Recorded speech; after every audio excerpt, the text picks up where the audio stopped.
ولا يحصي نعماءه العادون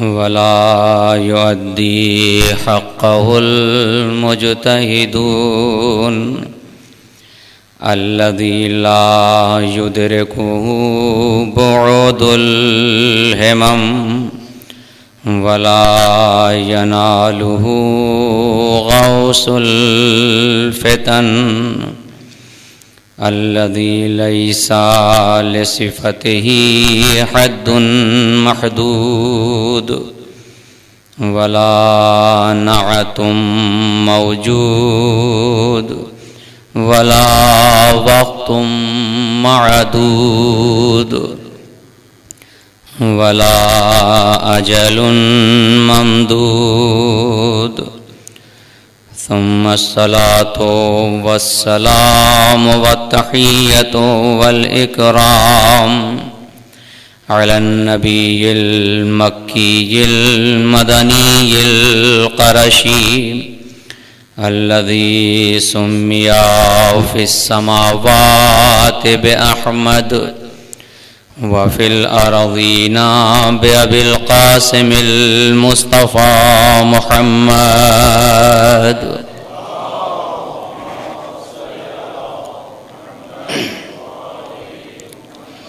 وعلى أهل بيته الأطيبين المعصومين المنتجبين المظلومين لا سيما أبي عبد الله الحسين وأصحابه الذين صبروا بالبلاء اللهم لعن أول ظالم ظلم حق محمد وآل محمد وآخر تابع له على ذلك أما بعد فقد قال الله الحكيم في القرآن الكريم بسم الله الرحمن الرحيم وأن لو استقاموا على الطريقة لأسقيناهم ماء غدقا لنفتنهم فيه ومن يعرض عن ذکر ربه يسلكه عذابا صعدا صلوات پڑھیں محمد و آلہ.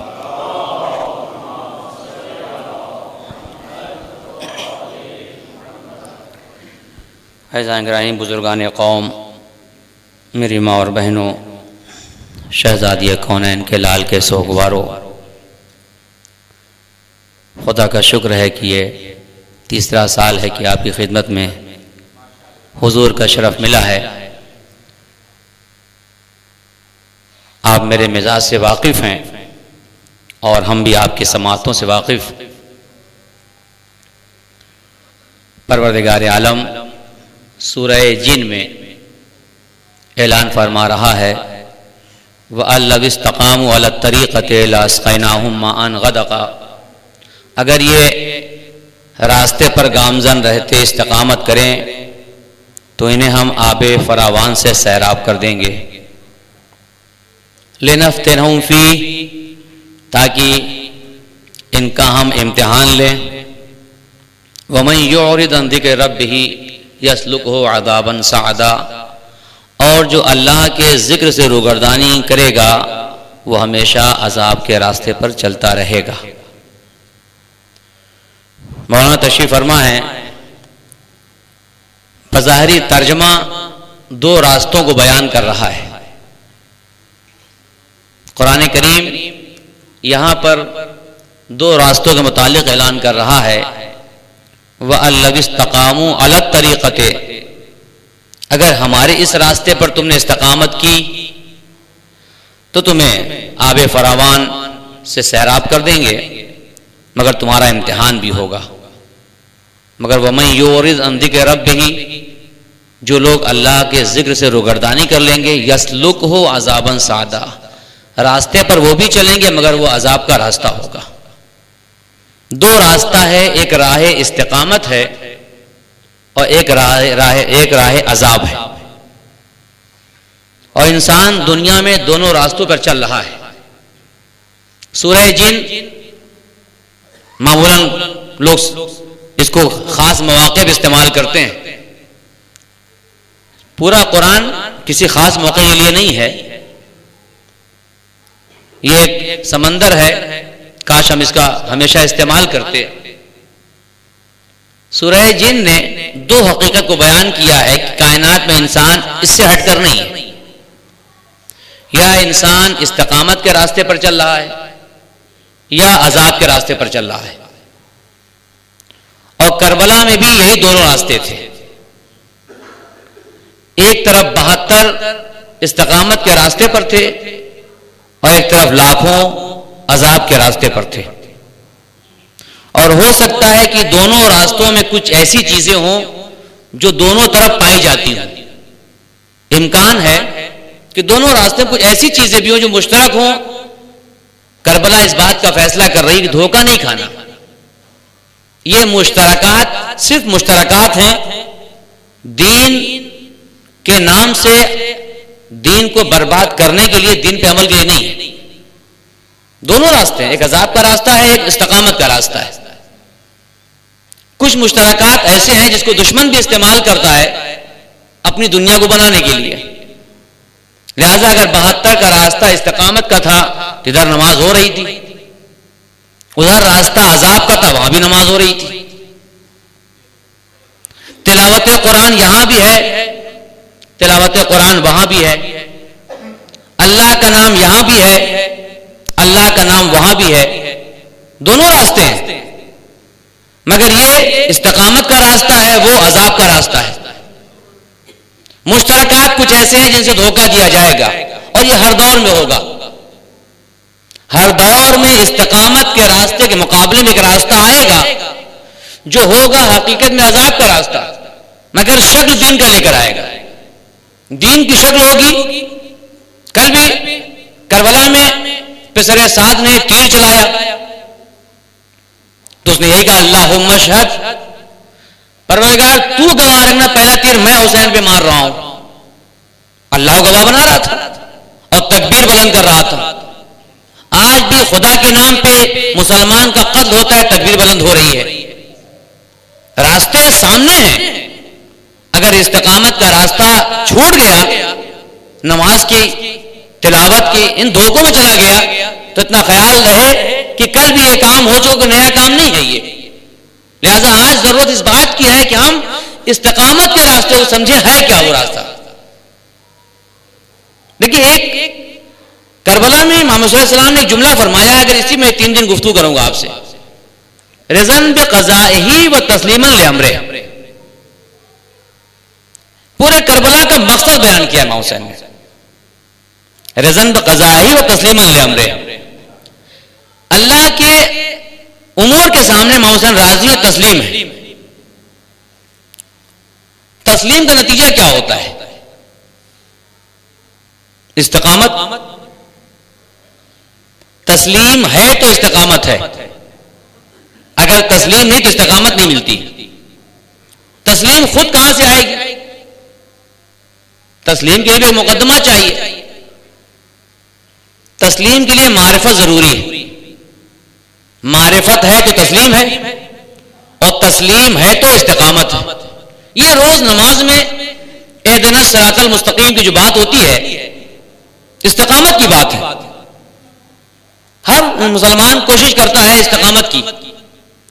یہ اہدنا الصراط المستقیم میں جو استقامت ہے، یہ اس وقت آئے گی جب تسلیم ہو، اور تسلیم کے لیے شرط ہے معرفت کی۔ میں آج تمہیدی طور پہ گفتگو کرنا چاہتا ہوں کہ معرفت امام حسین، غم امام حسین ہے کیا؟ معرفت شرط تسلیم ہے، تسلیم ہے تو استقامت ہے۔ ایک طرف 72 ہے جہاں استقامت بھی نظر آ رہی ہے، کیونکہ تسلیم امر امام ہے۔ تسلیم امر امام اس لیے ہے ان کے ہاں کہ انہیں امام کی معرفت ہے۔ مقابل میں استقامت نہیں ہے، دنیا، مال، عہدہ، منصب، لالچ، استقامت سے ہٹا گئی ان کو، تو تسلیم نہیں ہو سکے۔ تسلیم ہوئے مگر یزید کے سامنے، دنیا کے سامنے، امور الہی کے سامنے تسلیم نہیں ہوئے. وہ کیوں نہیں ہوئے؟ کیا ان کے پاس معرفت نہیں تھی؟ ارے توجہ چاہتا ہوں، کیا یہ لشکر یزید، یہ شام، یہ کوفہ، ان کے پاس معرفت نہیں تھی؟ کیا یہ پیغمبر کو نہیں جانتے تھے؟ کیا آل رسول کو نہیں جانتے تھے؟ ان کو کوئی خبر نہیں تھی؟ سب تھی. شام کو تو مان بھی لے شاید، شام والے کچھ دور تھے، مگر مدینے والے، مکے والے، کوفہ والے، ان کو تو معرفت تھی. شام میں حکومت 40 سال ظالم کی رہی، اور جو ہوا وہاں کے مزاج کو بدلا گیا. اور کوفہ میں نہیں، کوفہ میں مولا کائنات بھی حکومت کر چکے ہیں. تو یہاں تو معرفت ہے. مدینے میں معرفت یہ تھی یا نہیں تھی؟ اگر مدینے میں معرفت تھی، اور یقیناً تھی، تو پورے مدینے سے کوئی بنی ہاشم میں کوئی نہیں آیا. بنی ہاشم میں صرف اولاد ابو طالب کربلا آئی. مدینہ ہے، پیغمبر اسلام تشریف فرما تھے یہاں پر، امام مولا کائنات تھے، شہزادی کونین تھے، امام حسین رہے. اس مدینے نے بڑا دور دیکھا ہے پورا. تو یہاں سے کوئی کربلا کیوں نہیں آیا؟ یہ جو ہم کہتے ہیں جناب عباس قمر بنی ہاشم، یہ خاندانی لحاظ سے کہتے ہیں، ورنہ بنی ہاشم میں کوئی اولاد بنی عباس نہیں آ گیا کربلا میں.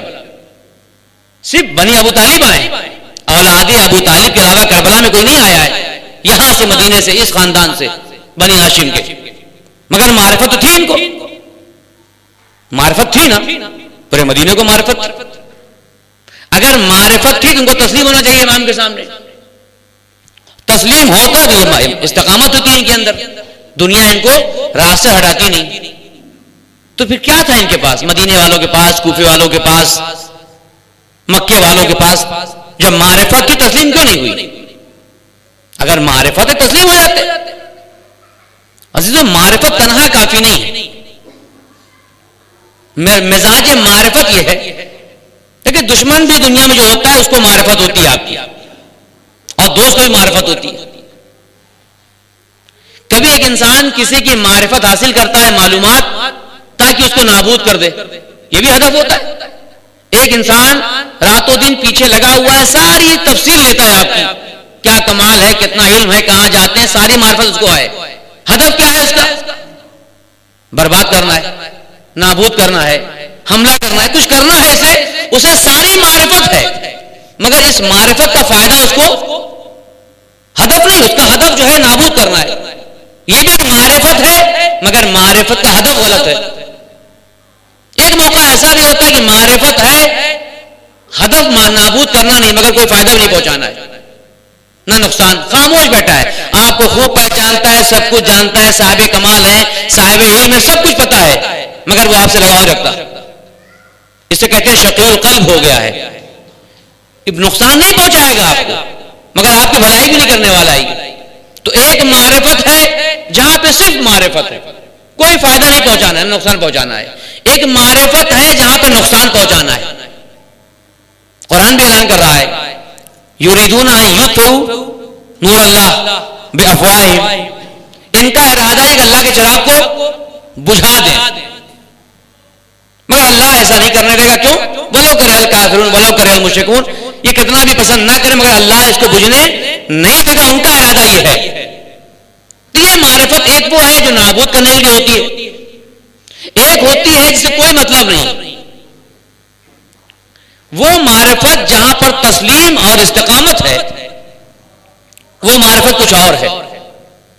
اس معرفت میں اگر کسی کی شناخت ہو جائے تو دو کام کرنا ہے آپ کو. شاید کسی موقع میں نے یہاں بیان بھی کیا، اس کو مستمیدی گفتگو کرتا چلوں. اگر معرفت ہے اچھائی کی، کمال کی معرفت ہو جائے تو اس کا بھی ایک تقاضا ہے، اور اگر برائی کی معرفت ہو جائے اس کا بھی تقاضا ہے. کمال کی معرفت ہو گئی تو اس کا مطلب دل کو مائل ہو جانا ہے، جھک جانا ہے. یہ کمال کی، اگر کسی بھی کمال کی معرفت ہو جائے تو طبیعتاً انسان کا دل جھک جاتا ہے معرفت کی طرف. اور اگر برائی کی شناخت ہو جائے تو انسان اس سے دور ہو جاتا ہے. انسان دور ہوتا ہے برائی سے. معرفت ہو گئی، یہ صاحب اچھے کردار کے نہیں، یہ صاحب فلاں ایسے ویسے ہیں، اب آپ دور سے نکل جاتے ہیں ان کے پاس، کیوں؟ ان کی شناخت ہو گئی ہے. تو اچھائی کی معرفت ہو تو دل جھکتا ہے، برائی کی معرفت دل دور ہوتا ہے. گلاب کی خوشبو ایک خوشبو ہے، اگر آپ نزدیک سے گزرے، معرفت گلاب کی ہوتی ہے، شناخت ہوتی ہے، آپ کا دل ادھر مائل ہوا، خوشبو ہے. مگر اگر بدبو کے پاس سے گزرے، شناخت ہو گئی یہاں پر بدبو، آپ دور سے نکل چلے جائیں گے وہاں سے. تو یہ ہر معرفت کے مزاج ہے. دنیا یہ نہ سوچے کہ بغیر معرفت کی دوستی اور دشمنی ہوتی ہے.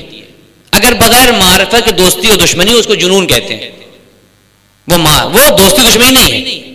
ہر دوستی ہر دشمنی میں معرفت شرط ہے. اچھائی کی معرفت ہوئی دل مائل ہو جائے گا، جھک جائے گا. برائی کی معرفت دل دور ہو جائے گا. اچھائی کی معرفت اگر ہوئی دل جھک گیا یعنی محبت آ گئی، لگاؤ پیدا ہو گیا. نفرت ہوئی، برائی کی معرفت ہوئی، بیزاری ہوئی، دوری ہوئی.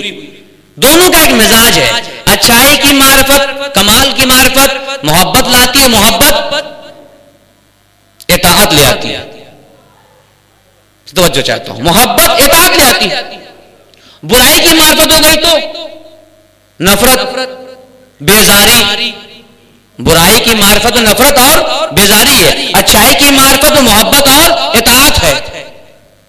اگر دونوں خلاصہ کرنا ہو، یوں لفظوں میں خلاصہ کر لیں، اچھائی کی معرفت ہونے سے جو آتی ہے، محبت آتی ہے، اطاعت آتی ہے، اس کا نام ہے تولا. اسی کو تولا کہتے ہیں. اور برائی کی معرفت جو ہے دوری ہو جائے، اس کا نام تبرہ ہے. تولا اور تبرہ خلاصہ یہی ہے کہ اچھائی کی معرفت ہو گئی، دل جھک گیا، اطاعت آ گئی. برائی کی معرفت ہو گئی، دل بیزار ہو گیا، نفرت ہو گئی، بیزاری آ گئی، نفرت آ گئی.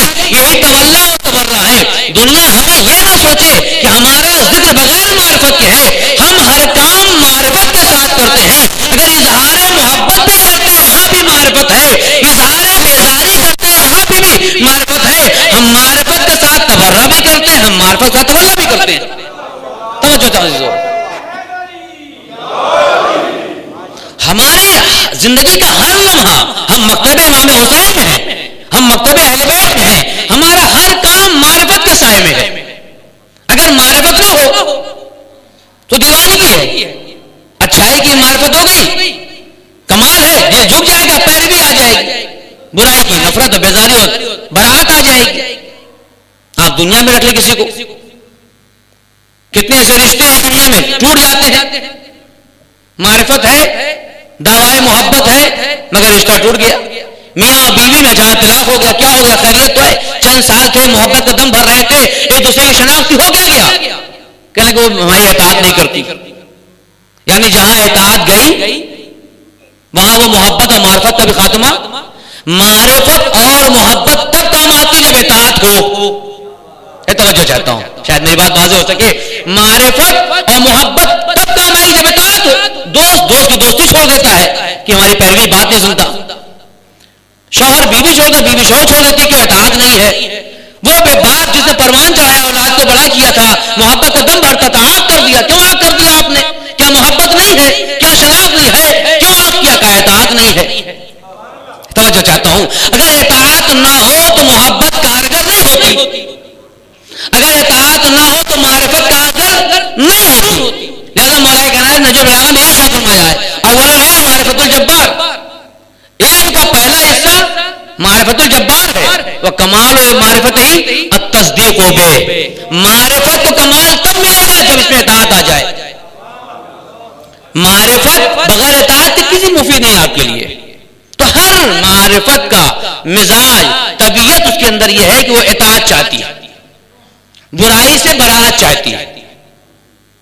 اگر ہمارے اندر یہ دعویٰ ہے کہ ہم معرفت امام حسین رکھتے ہیں، معرفت اہل بیت رکھتے ہیں، معرفت وقت امام کی معرفت رکھتے ہیں، اگر دعویٰ ہے، فرض کر لیں اکثر دعویٰ ہے، پھر اطاعت کو دیکھنا ہوگا. اگر یہ دعویٰ سچ ہے کہ ہم معرفت امام رکھتے ہیں، یہ توجہ کر رہا ہوں، سمجھنا ہوگا یہاں سے. اگر اس بات کا دعویٰ ہے کہ ہمارے پاس محبت ہے، معرفت ہے، تو اس دعوے کو ثابت کریں، اطاعت سے ثابت کریں. آپ جتنی پیروی ہے اتنی معرفت ہے، جتنی پیروی ہے اتنی معرفت ہے. اور جتنا پیروی میں نقص پیدا ہوتا جائے گا اتنا معرفت کا بھی اعلان ہوتا جائے گا معرفت کم ہے. جب پیروی میں اطاعت آ جائے گی تب تسلیم آئے گی. تسلیم بغیر اطاعت کے نہیں ہے. اور جب تسلیم ہو جائے تب استقامت ہے. کربلا روز عاشور عظیم استقامت کا نام ہے. کربلا میں جو استقامت تسلیم ہے یہ اطاعت کی بنا پر ہے. اور ہم دیکھیں فرق نہیں ہے, کل کربلا آج بھی کربلا ہے. کلو یوم عاشورہ ہے, کلو ارض کربلا ہے.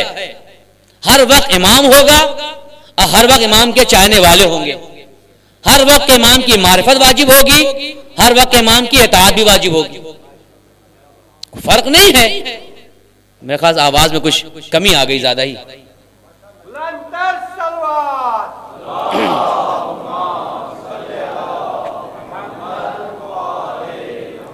کہ ہم نے بہت لمبا سفر کیا ہے, ہندوستان, ایران, لاہور, کراچی, 50 مجلس 55 ہو گئی مجلس. میرا بھی گلا ہی گلا بیچارہ ہے, تھوڑا سا اس پر رحم کیجئے گا آپ لوگ. ابھی آگے بڑی منزل 1 مہینے کی. تو ہر معرفت کا مزاج اطاعت ہے.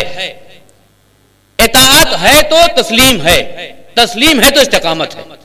یہ رضن بقضائہ و تسلیما لامرہ, اس کو سمجھنا ہوگا عزیزو.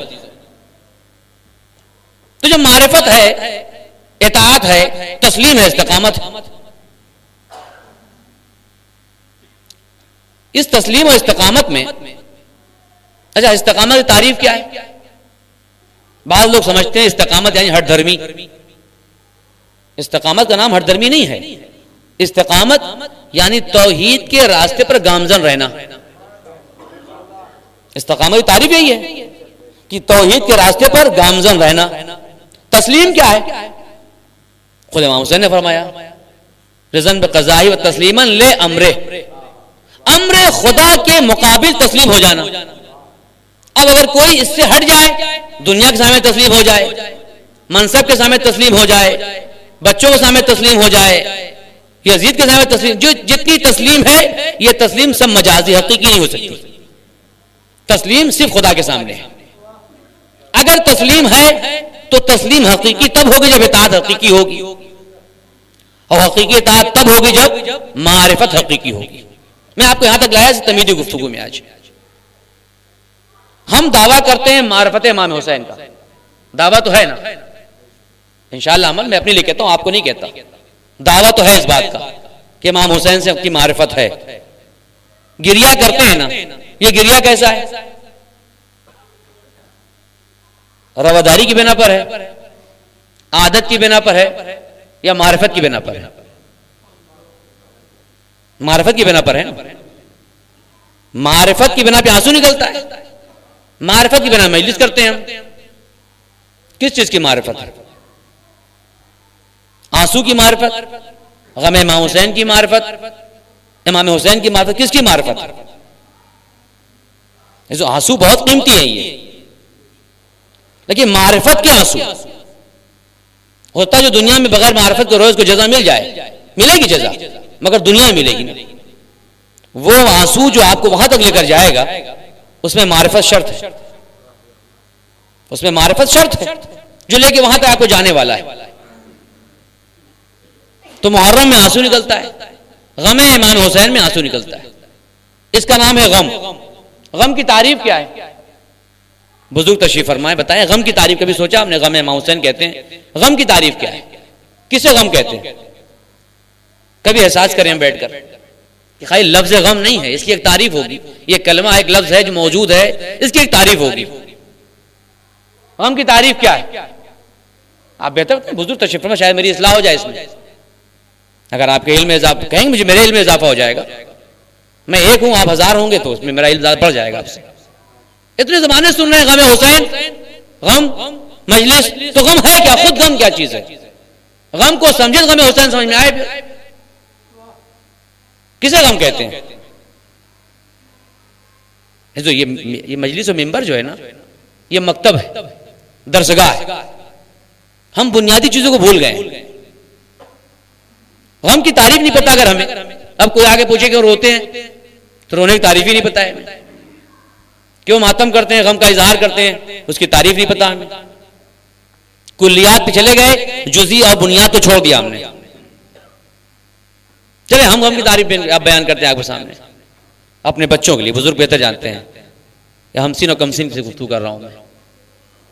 غم 3 چیزیں ہیں، اگر وہ ایک ساتھ ہو جائیں اسے غم کہتے ہیں. 3 چیزیں جو آپ کے درمیان ہیں، میں اس کو متوجہ نہیں اس کی طرف. 3 چیزیں اگر ساتھ جمع ہو جائیں اسے غم کہتے ہیں.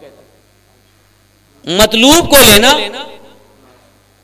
مطلوب مقصود جو ہمارا اس کو لینا حاصل کرنا ہے، اس کے لینے میں اگر رکاوٹ آ جائے، مقصود اور مطلوب جو لینا ہے حاصل کرنا ہے مجھے، اس میں رکاوٹ آ جائے، اور جب تک یہ رکاوٹ رہے وہ زمانہ، مقصود اپنا، مطلوب، رکاوٹیں، اور یہ رکاوٹ کے ہٹنے کا زمانہ، ان 3 چیز کو ملائے تو غم درست ہوتا ہے.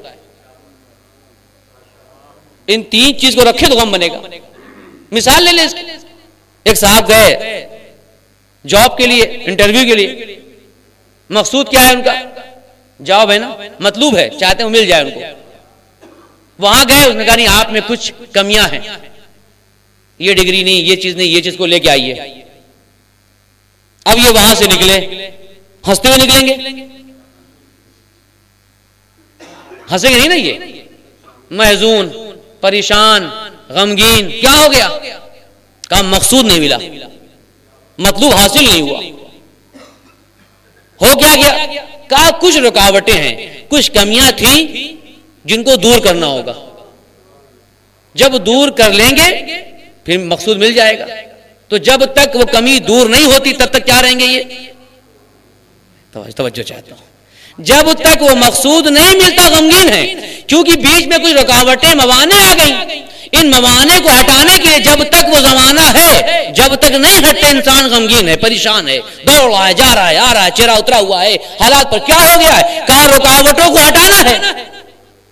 چہرہ اترا ہوا ہے، پریشان ہے. غم کہتے اسی کو ہے کہ مقصود کو حاصل کرنے میں رکاوٹیں آ جائیں، جو زمانہ رکاوٹوں کو دور کرنے میں لگ جائے اتنی مدت انسان غمگین ہوتا ہے. اسے غم کہتے ہیں. تو ہمارا مقصود کیا ہے؟ ہمارا مقصود خدا ہے، رسول ہے، امام حسین ہے. مقصود ہمارا حسین ہے نا. رکاوٹ کیا ہے ہماری؟ میں آپ کو لکھ چاہوں، توجہ کیجیے گا. رکاوٹ کیا ہے ہماری اور مدت کیا ہے اس کی؟ اب آئیں دیکھیں ہمارا غم کون سا غم ہے. کیا دنیا کی طرح ہمارا غم ہے؟ جو دنیا تعجب کرتی ہے کہ یہ ہمیشہ کیوں گریا کرتے ہیں، یہ قوم میں گریا بڑھتا ہی جا رہا ہے، مجلس بڑھتی جا رہی، ماتم، یہ تعجب اس کو ہونا بھی چاہیے. اس نے ہمیں پہچانا ہی نہیں، اس نے ہمارے غم کو نہیں پہچانا. ہمارا غم پہچان جائے دنیا تعجب نہیں کرے گی. دنیا کا غم، سارا غم جو دنیا میں، اس کو ایک طرف ہٹا دیں آپ. دنیا اس غم سے ہمارے غم کو ملاتی ہے تو تعجب کرتی ہے. بیٹا مر گیا، بیوی مر گئی، بچے مر گئے، خاندان مر جاتا ہے، انسان غم ختم ہو جاتا ہے، بھول جاتی ہے. یہ کون سے قوم ہے کہ جتنا ہی بڑھتی جا رہی ہے اور غم بڑھتا جا رہا ہے؟ وہ ہمارے غم کو سمجھ نہیں پا رہی ہے. غم کی 4 قسمیں ہیں. غم کی 4 قسم ہے. اس 4 قسم کو رکھیں، پھر غم امام حسین کو دیکھیں آپ، اور پھر معرفت کے آنسو سمجھ میں آئیں گے. ایک غم ہوتا ہے غم مرضی، بیماری ہے وہ غم.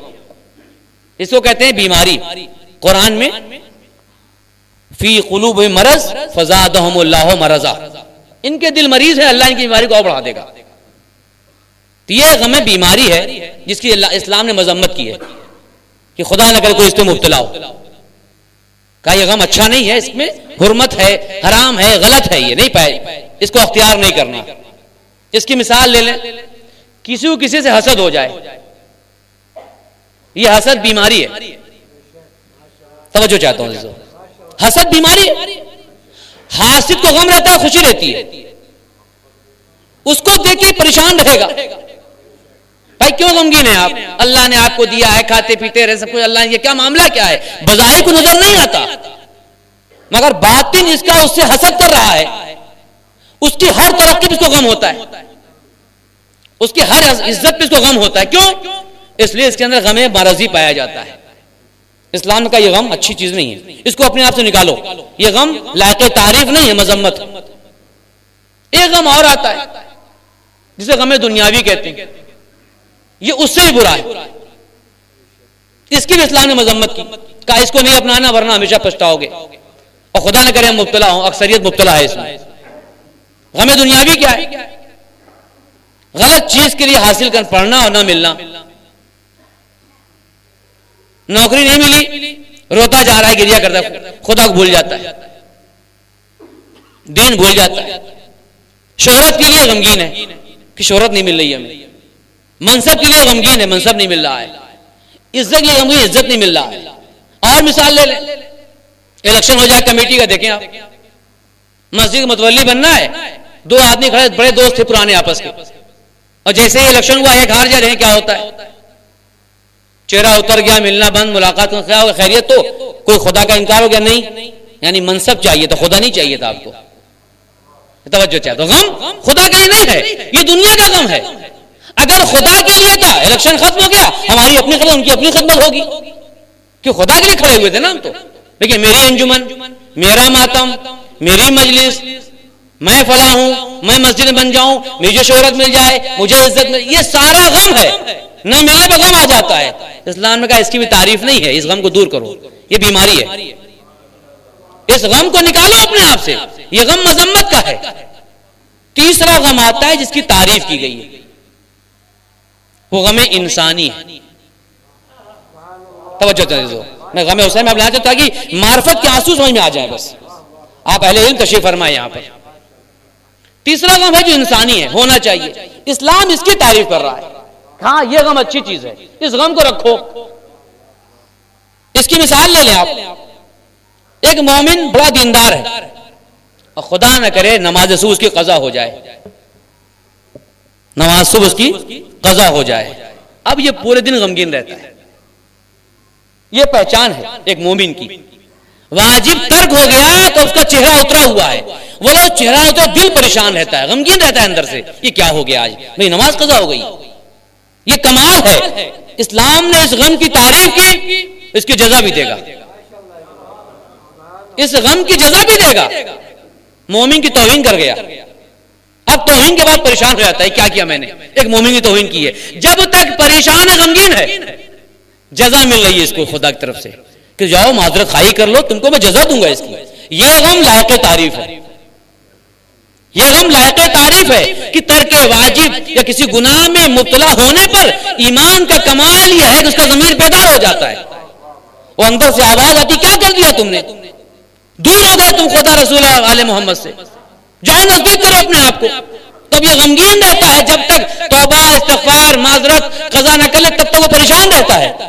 اس غم کی تعریف کی گئی. مگر یہ بھی غم حسین نہیں ہے. ایک غم اور آتا ہے، توجہ چاہتا ہوں. ایک غم اور آتا ہے، اس کی عظیم تعریف موجود ہے. اسے غم عالی کہتے ہیں، غم معرفت کہتے ہیں. ایک غم آتا ہے اسلام میں، اس کا نام ہے غم معرفت، غم عالی. یہ سب سے بڑا غم ہے. اس کی بڑی تعریف اسلام میں کی گئی ہے. اس میں کیا ہوتا ہے؟ اس میں کوئی واجب ترک نہیں ہوا ہے. سارا واجب انجام دینے والا یہ غم کر رہا ہے. مستحبات کو انجام دینے والا یہ غم منا رہا ہے. حرام میں مبتلا ہوتا نہیں، یہ غم کر رہا ہو اس کا. نہ حرمت کسی مومن کی توہین کر رہا ہے، نہ واجب ترک کر رہا ہے، نہ مکروہ کر رہا ہے. اس کا غم نہیں ہے. یہاں پر واجب سب ادا ہو چکا ہے، حرام میں مبتلا نہیں ہے، مکروہ کرتا نہیں ہے، مگر غمگین ہے. کہا کیسا غم؟ کہا یہ معرفت کا غم ہے. یہ توجہ چاہتا ہوں، یہ معرفت کا غم ہے. یہ کیسا غم ہے؟ اب آپ نے سنا وہ ائمہ نماز پڑھتے تھے، معاذ اللہ کے ائمہ کیا گناہ تھا؟ کوئی واجب ترک ہوتا تھا؟ کوئی حرام میں مبتلا ہوتے تھے؟ مکروہ تھا؟ نہیں. معصوم کی نماز ہے، معصوم لرز رہا ہے، نماز میں گریا کر رہا ہے. معصوم نماز میں لرز رہا ہے، گریا کر رہا. ہو کیا گیا؟ یہ کیسا غم ہے؟ کہا یہ معرفت کا غم ہے. جتنا خدا سے قریب ہوتا جائے گا، میں توجہ چاہتا ہوں، جتنا خدا سے قریب ہوتا جائے گا، جتنا معرفت میں اضافہ ہوتا جائے گا، اتنا اطاعت میں کمال ہوتا جائے گا. جتنی قربت ہوتی جائے گی اتنا آنسو بڑھتے جائیں گے، اتنا بدل لگتا جائے گا کہ محبوب کی عظمت کا احساس ہو جاتا ہے، محبوب سے قربت کا اندازہ ہو جاتا ہے. لہذا اب یہ غم اسلام کا بہترین غم ہے. الحزن من شعار العارفین کہا گیا ہے روایت میں اس کو. الحزن من شعار العارفین, غمگین ہونا اور رفع کی علامت ہے. یہ عارف جو غمگین ہو رہا ہے واجب ترک نہیں ہوا, اس کا مستحب ترک نہیں ہوا ہے, حرام میں مبتلا نہیں ہوا ہے, بلکہ قربت اور اطاعت کے مقام میں بلند ہو گیا ہے. جب بلند ہوا تب اس کے آنسو معرفت کے ہیں, گناہوں پر نہیں ہے. بدن کا لرزنا معرفت پر ہے, قربت پر ہے, گناہوں پر نہیں ہے, حرام میں مبتلا نہیں ہوا ہے. جب اس کمال پہ آ جائے تب دنیا کو دیکھنا ہوگا ہمارا غم کون سا غم ہے. یہ توجہ چاہتا ہوں. اب یہ دنیا جو اپنے غم سے ہمارے غم کو ملاتی ہے, غم امام حسین کو, آ کر دیکھے کہ ہمارا غم گناہوں پر نہیں ہے, ہمارا غم دنیا کا نہیں ہے, ہمارا غم مرض کا نہیں ہے, ہمارا غم معرفت کا ہے. نہیں ہے, شاید میری بات واضح ہو جائے. ہمارا غم معرفت کا ہے. یہ نہ پوچھو کہ جتنا ہی ایک چاہنے والا بڑھتا جاتا عمر کے لحاظ سے اتنا ہی غمگین ہوتا ہے حسین کے لیے, اس لیے بڑھتا جاتا ہے کہ جتنا ہی عمر بڑھ رہی اتنا معرفت بڑھ رہی ہے. جتنا ہی عمر بڑھ رہی اتنا معرفت بڑھ رہی ہے, جتنا معرفت بڑھ اتنے آنسو بڑھ رہے ہیں اس کے پاس. لہذا ہو سکتا ہے کہ معرفت کے اس کمال پر آ جائے, ادھر یا حسین کا نام آئے, ادھر آنکھ سے آنسو آ جائیں. یہ قربت کا کمال ہے, یہ معرفت کا کمال ہے.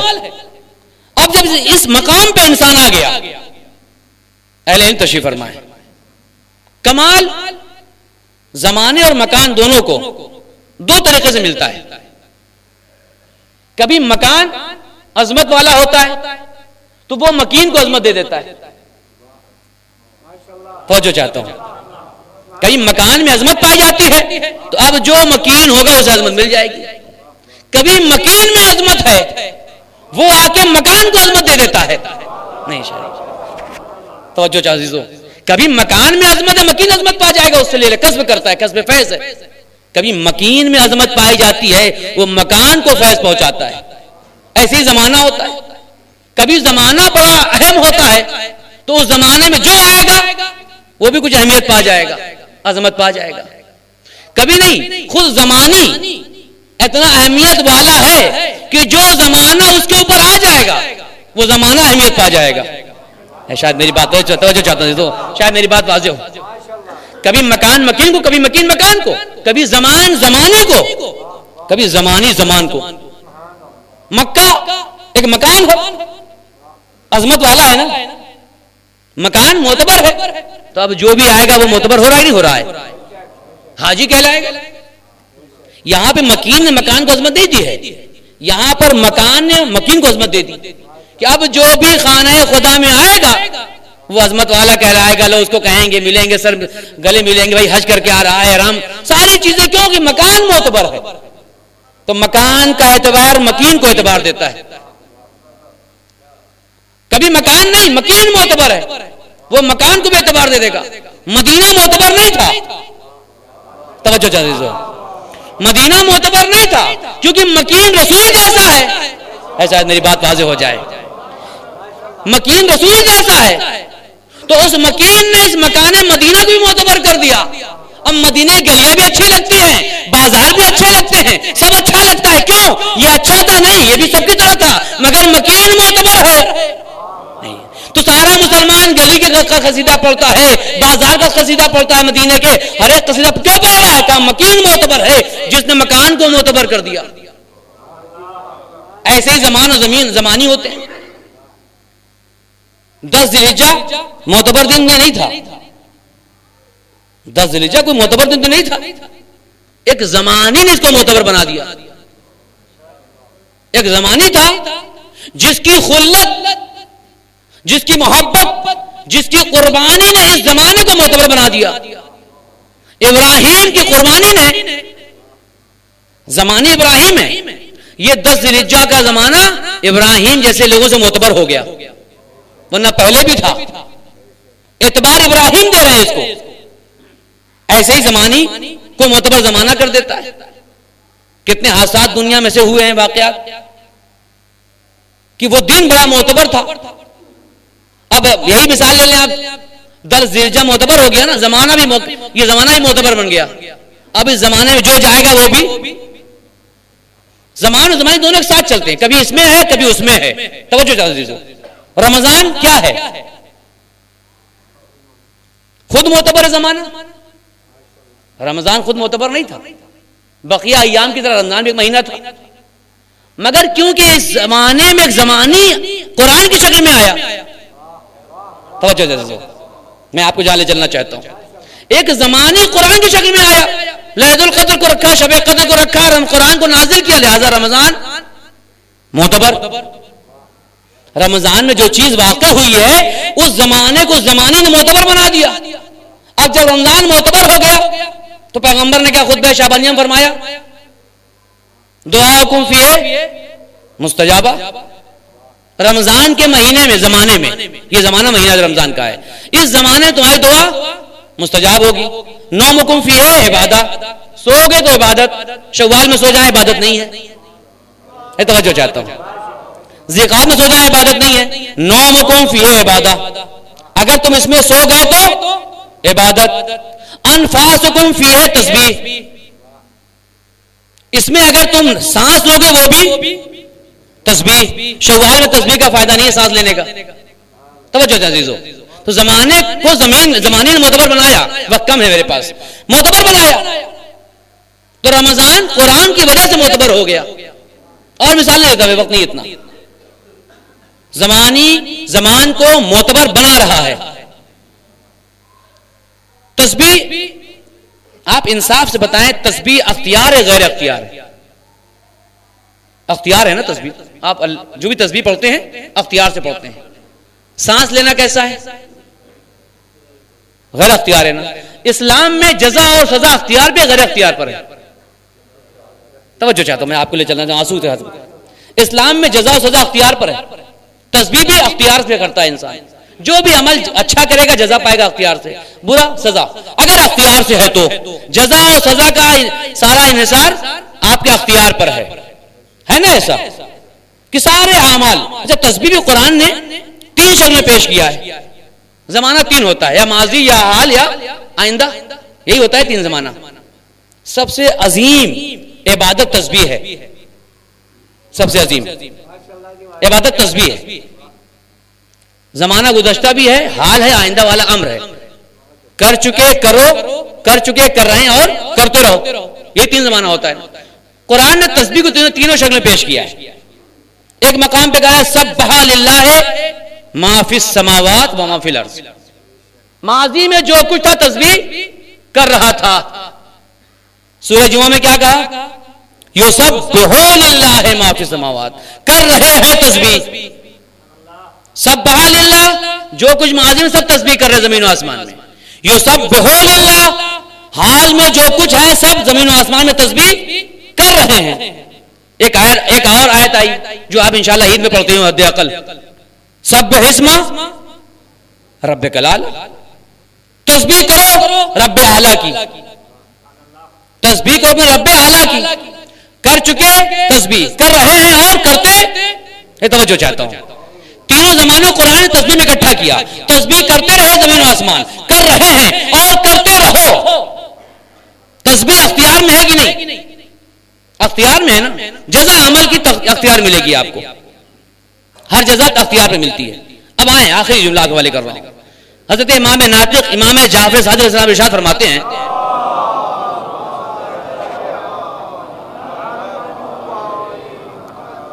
نفس المحموم لظلمنا تسبیح۔ توجہ عزیز، دیکھیں مذمت حسین، غم حسین، معرفت حسین کو سمجھے ہم۔ نفس المحموم لظلمنا تسبیح وہمہ لنا عبادہ، ہمارے اوپر جو ظلم ہوا ہے، ہمارے غم میں ہر سانس تسبیح ہے، توجہ چاہتا ہوں، ہمارے غم میں ہر سانس تسبیح ہے، ہر سانس عبادت ہے۔ سانس لینا اختیار میں ہے نہیں، تو جزا کیسی؟ معرفت امام حسین دیکھیں آنسو کیا ہے یہ، ہمارے غم میں ہر سانس تسبیح ہے، عبادت ہے۔ عبادت اور تسبیح اگر اختیار سے ہو تو جزا ملتی ہے۔ یہاں تو معصوم کا نہیں، جو غیر اختیاری تمہارا عمل سانس ہے، اگر تم غم حسین میں سانس بھی لو گے معرفت کے ساتھ وہ تسبیح بن جائے گی، اس کی تمہیں جزا ملے گی۔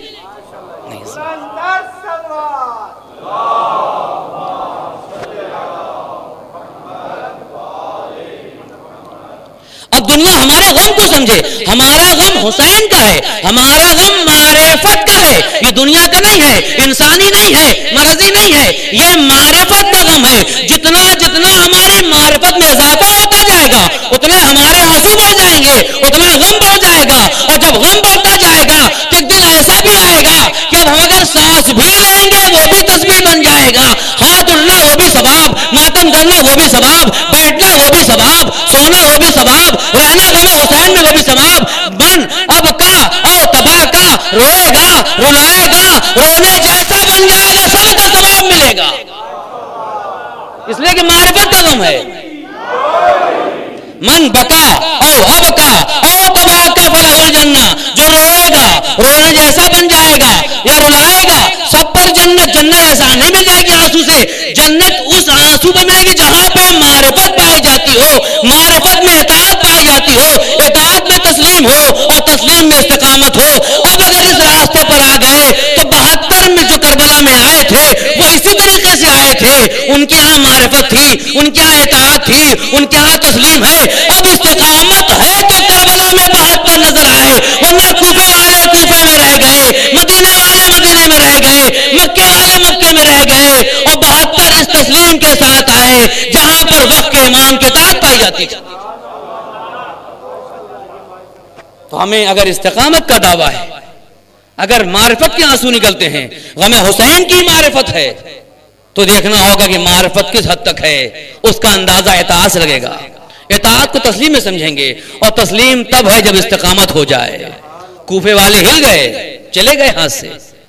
مال دنیا منصب بیوی بچے عہدہ شہرت انسان کو ہٹاتا ہے راستے سے.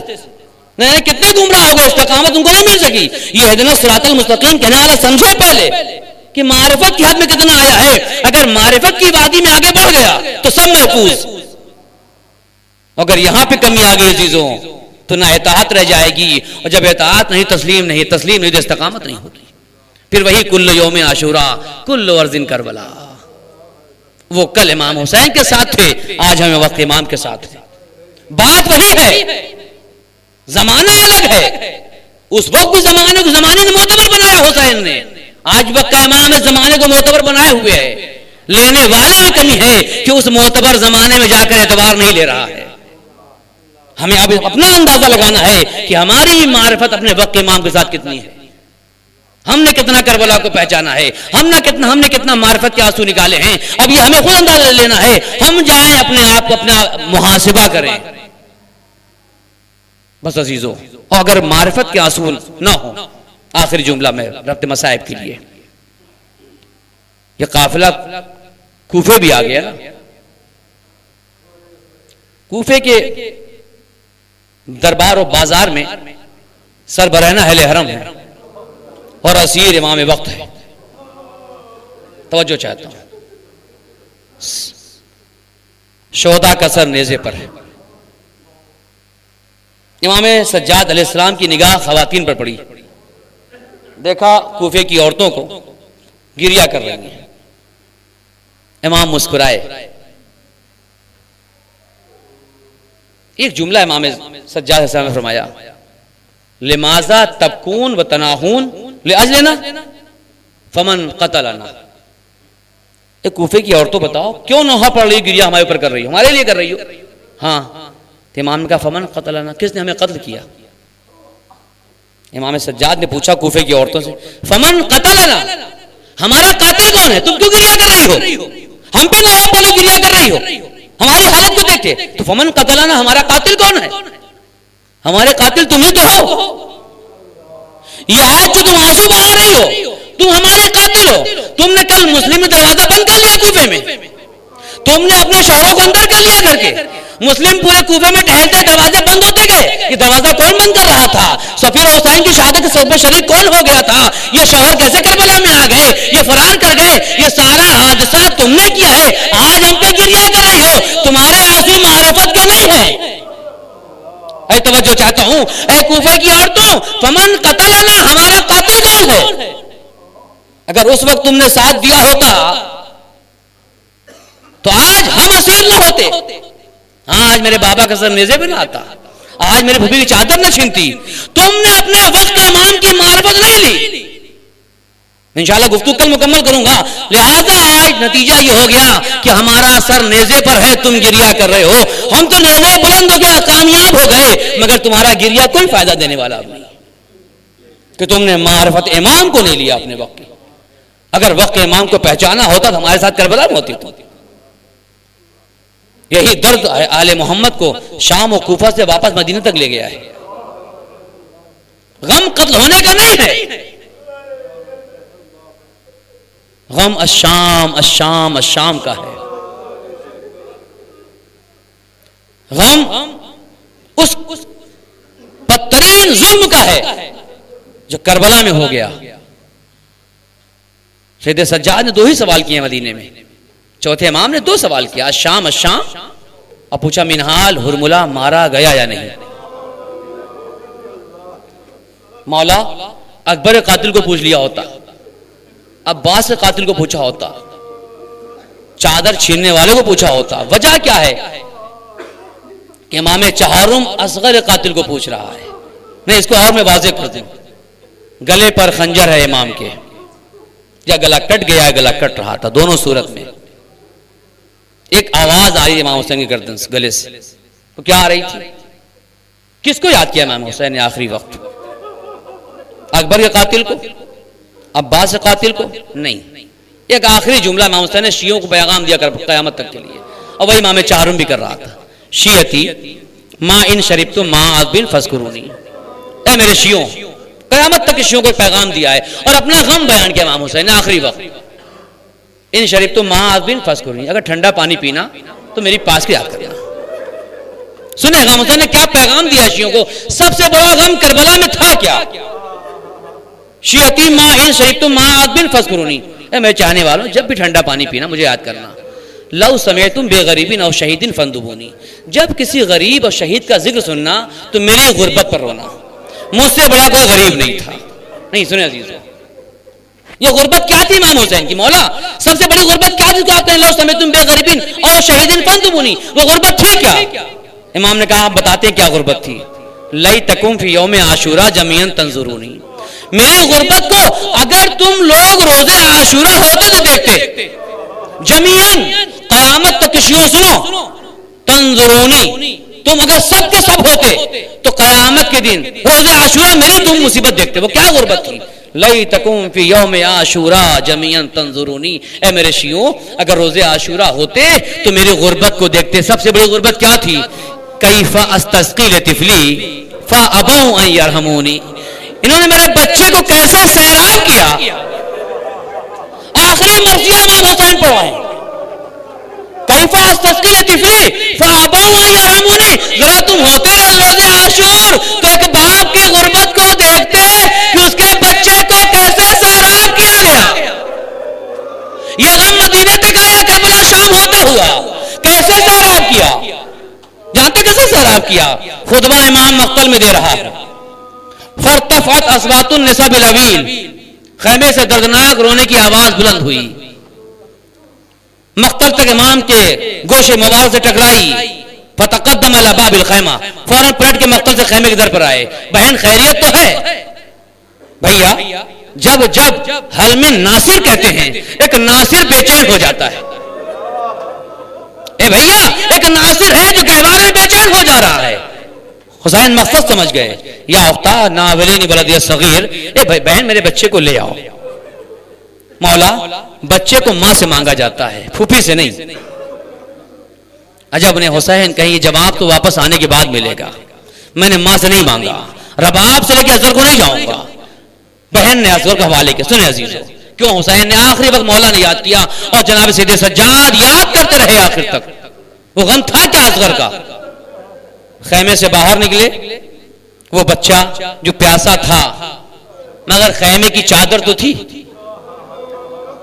لیکن اب جو باہر آیا تو خیمے کی چادر بھی نہیں. بچہ تڑپنے لگا. صاحب اولاد ہیں آپ, جب گرمی کی شدت ہوتی ہے کوئی کیپ لگاتا ہے, کوئی ایسی گاڑی میں لے کر جاتا ہے, کوئی چھاتا لگا, مختلف لوگ سایہ کرتے ہیں, لیکن فاطمہ کے لال کے پاس کچھ نہ تھا. کرتے تو کیا کرتے, بچہ تڑپنے لگا, ابا کا دامن اٹھا کے اصغر کے منہ پر رکھا, میرے لال تیرا باپ بہت مجبور ہے. حسین نے سمجھا حسین قرآن لے آ رہے ہیں. ہاں یہ رباب کا قرآن ہے آ رہا ہے مقتل میں. فَأَبَوْا يَرْحَمُونِي، تم دیکھتے مجھ پہ رحم نہیں کیا کیا کیسے میرے بچے کو سیراب کیا. آخری جملہ عزیزو مقتل میں لے کر آئے.